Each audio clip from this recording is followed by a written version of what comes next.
નમસ્કાર। રાજકોટ મહાનગરપાલિકાની સ્ટેન્ડિંગ કમિટીની બેઠકમાં આજે મહત્વના વહીવટી અને નાણાકીય નિર્ણયો લેવામાં આવ્યા।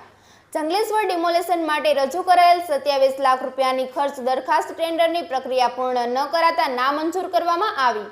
ઉપરાંત મનપાના તમામ રેટ કોન્ટ્રાક્ટની પુનઃ સમીક્ષા કરી વધુ ભાવ વધારાના કોન્ટ્રાક્ટ રદ કરી જરૂરી હોય ત્યાં રીટેન્ડર કરવાની પણ જાહેરાત કરવામાં આવી છે। આ સમગ્ર મુદ્દે સ્ટેન્ડિંગ કમિટીના ચેરમેન પરેશ પીપળિયા અને મેયર નેહલ શુક્લાએ વિગતવાર માહિતી આપી છે। વધુ સમાચાર માટે જોડાયેલા રહો આરપી ગુજરાત ન્યૂઝ રાજકોટ। આજરોજ સ્ટેન્ડિંગ કમિટીની બેઠકમાં 3 દરખાસ્તો હતી, જેમાં પ્રથમ ફાયરની સાપ્તાહિક રિપોર્ટની હતી। સેકન્ડ નંબર ઉપર જે ડ્રોન દ્વારા મચ્છરોની ઉત્પત્તિ અટકાવવા માટેની હતી, તેમના માટે આરોગ્ય શાખાને સૂચના આપવામાં આવી છે કે રાજ્યના અન્ય કોઈ મહાનગર કે જિલ્લામાં આ કામગીરી થઈ હોય તો કયા રેટથી ચોરસ કિલોમીટરના કયા રેટ અને કલાકોના કયા રેટથી આપવામાં આવેલ છે। તેમજ રાજકોટમાં પણ એક ડેમોન્સ્ટ્રેશન આપે, જેમાં આરોગ્ય સમિતિની ટીમ અને અમારી સેનિટેશન સમિતિની ટીમ સાથે રહીએ, જેથી પ્રોપર આપણને રિઝલ્ટ એનું કેટલી છે મળે છે તેની ઉપરથી નક્કી કરશું। એટલે તે હાલ પૂરતી પરત મોકલવામાં આવેલ છે। અને ત્રીજી દરખાસ્ત હતી જંગલેશ્વર ડિમોલેશનને લઈને, તે દરખાસ્ત નામંજૂર કરવામાં આવેલ છે।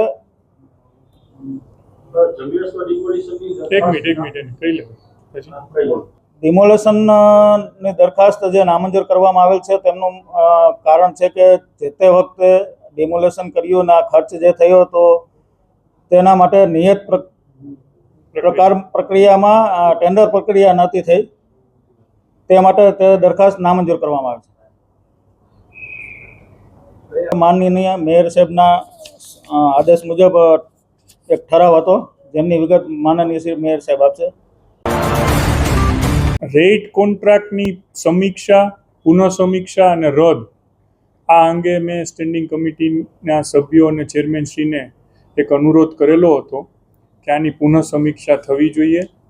જે અન્વયે સ્ટેન્ડિંગ કમિટી દ્વારા એવું ઠરાવવામાં આવી રહ્યું છે, જેની એમણે મને માહિતી ચેરમેનશ્રીએ આપી છે કે જે કોઈ રેટ કોન્ટ્રાક્ટ હાલ અસ્તિત્વમાં છે એ બધા જ રેટ કોન્ટ્રાક્ટની સમીક્ષા પુનઃ કરવામાં આવશે, અને જ્યાં સુધી પુનઃ સમીક્ષા કરી અને રીટેન્ડરની પ્રક્રિયા જેમાં જરૂર લાગે છે તે બધામાં કરવામાં આવશે, એટલે કે રેટ કોન્ટ્રાક્ટ રદ કરવામાં આવશે અને રીટેન્ડર થશે। અને જ્યાં સુધી રેટ કોન્ટ્રાક્ટ વિદ્યમાન છે, એટલે કે આ પ્રક્રિયા પૂર્ણ નથી થતી, ત્યાં સુધી એક સ્પેશિયલ ટેન્ડર કોર્પોરેશન તુરંત જ જે તે શાખા છે એ પ્રકાશિત કરશે, અને એમાં જે લોકોને આ ભાવે સર્વિસ કોર્પોરેશનને ઉપલબ્ધ કરાવવી છે બધી જ પાર્ટીને એકનોલેજ કરી અને એમ્પેનલ કરશે।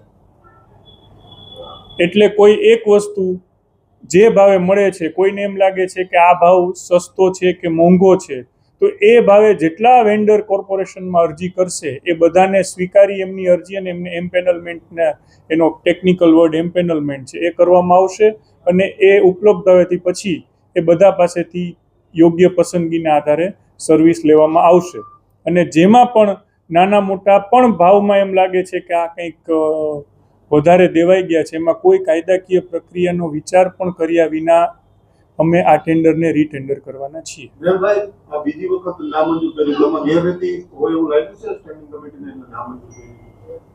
સ્ટેન્ડિંગ કમિટીના ચેરમેનશ્રીએ જે મને માહિતી આપી એ મુજબ આમાં નિયત ટેન્ડરની પ્રક્રિયા ફોલો કરવામાં ન હતી, એટલા માટે નામંજૂર કર્યું છે। આજે 27 લાખ રૂપિયા નામંજૂર કર્યા છે, આ ખર્ચનું પછી કઈ રીતના આપણે કોણ ચૂકવશે? નામંજૂરનો અર્થ નામંજૂર છે। એટલે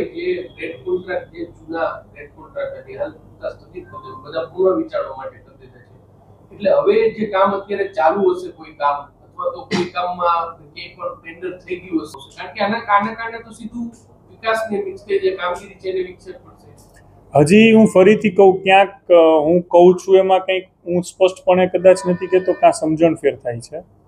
જે રેટ કોન્ટ્રાક્ટ છે એ ભાવે એમ્પેનલમેન્ટ કરવામાં આવશે, એટલે આ ભાવે કોઈ બીજાને પણ આ સર્વિસ ઉપલબ્ધ કરાવવાની હોય તો કોર્પોરેશન ટેન્ડર પ્રકાશિત કરીને 1 અઠવાડિયાના સમયમાં એ બધી એપ્લિકેશનો મંગાવશે। એ કામ નહીં અટકે।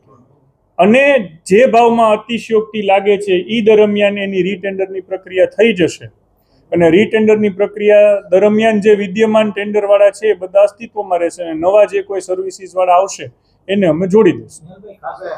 વિડીયોગ્રાફી એના પછી જે ટ્રેનના જે થવાના હતા તો એ પણ કેન્સલ કરવામાં આવશે. ટેકનિકલ અને નોન ટેકનિકલ બધા જ રેટ કોન્ટ્રાક્ટને આવરી લેવામાં આવ્યા છે. એટલે ચૂકવાઈ ગયા છે પૈસા, એમાં કોઈ કાર્યવાહી પરત લેવાની કે આ બધી થઈ શકે કે કઈ રીતે? રેટ કોન્ટ્રાક્ટ એક લીગલ પ્રક્રિયા છે, એનું પણ ટેન્ડર કરવામાં આવ્યું હોય અને ટેન્ડરમાં જે લોકો એપ્લાય થયા હોય એ લોએસ્ટ જે હોય એનું મંજૂર કરવામાં આવ્યું હોય. એટલે ચૂકવાઈ ગયેલી પ્રક્રિયા એ કાયદાકીય પ્રક્રિયાને અનુસરીને કરેલી પ્રક્રિયા જ છે, એટલે એમાં કશું કરી શકાય એવું નથી. કારણ કે કમિશનરે એવો દાવો કર્યો હતો કે જે પૈસા ચૂકવી ગયા છે ને મેં જો વધારે રૂપિયા હશે તો અમે એ રૂપિયા પરત લેશું.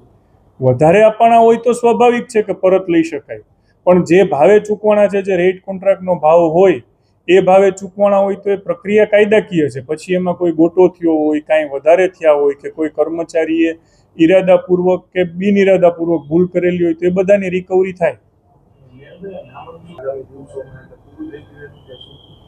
હાલ જે ટેન્ડર સ્ટેન્ડિંગ કમિટીની સમક્ષ મૂકવામાં આવ્યું હતું અને સ્ટેન્ડિંગ ચેરમેને જે મને માહિતી આપી એ મુજબ આ ટેન્ડરની જે આઇટમ છે એને નામંજૂર કરવામાં આવે છે. એટલે બહુ ક્લિયર જ છે કે એને કાંઈ પૈસા ચૂકવવાની પ્રક્રિયા નહીં થાય. કોર્ટ બેઠક પર થઈ શકે એવી શક્યતા નથી. હવે એ તો કોણ પાર્ટી કેવી રીતે વિચારે છે એના ઉપર છે. કદાચ કાલ્પનિક જવાબ મારે દેવો યોગ્ય નથી.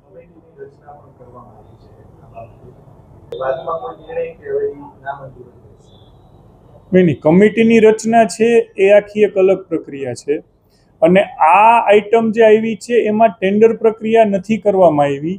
આઇટમમાં સ્પષ્ટ લખ્યું છે કે પ્રક્રિયા અનુસાર જે ટેન્ડરની પ્રક્રિયા કરવાની હોય એ સમયની અભાવને લીધે કરવામાં આવેલ નથી, માટે આને નામંજૂર કરીએ છીએ. આમાં અમે કોઈ એની આઇટમની યોગ્યતા છે કે અયોગ્યતા છે એવું નથી કહેતા, પરંતુ જે સરકારને નાણાકીય શિસ્તના જે કોઈ ગાઈડલાઇન્સ છે એ ગાઈડલાઇન મુજબની આઇટમ નથી, માટે નામંજૂર કરી છે.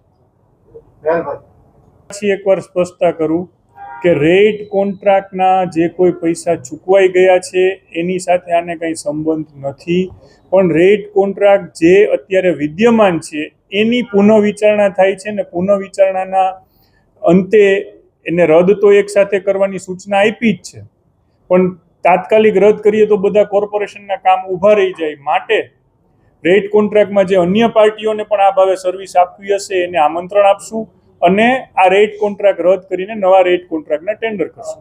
આવું કેવી નજર રાખે આપણે જોયું પદાધિકારીઓ નજર રાખશે 3 રૂપિયા 2 રૂપિયાની બોટલ 8 રૂપિયા ચૂકવે છે. આ એક દાખલો છે, આવા તો અનેક કોન્ટ્રાક્ટો થતા આના ઉપર આવતા દિવસોમાં આપણી નજર રહેશે. જો રેટ કોન્ટ્રાક્ટના જે ભાવ આવે છે એના ઉપર અમારી સ્ટેન્ડિંગ કમિટીના ચેરમેનશ્રીની અધ્યક્ષતામાં સ્ટેન્ડિંગના સભ્યો જેને કહેવાય કે ગહનતાથી વિચારણા કરશે અને વિચારણાના અંતે તમે નક્કી કરી શકો. ટેન્ડરની પ્રક્રિયા આખી એવી છે કે તમે એક બેઝ પ્રાઇસ નક્કી કરો છો, બેઝ પ્રાઇસની કાં ઉપર ભાવ આવે ને કાં નીચે ભાવ આવે, એટલે તમારી પાસે L1 થી નીચે કોઈ બીજી ચર્ચા વિચારણાનો અવકાશ નથી, જે સરકારની હાલની પ્રવર્તમાન ગાઈડલાઈન છે એ મુજબ.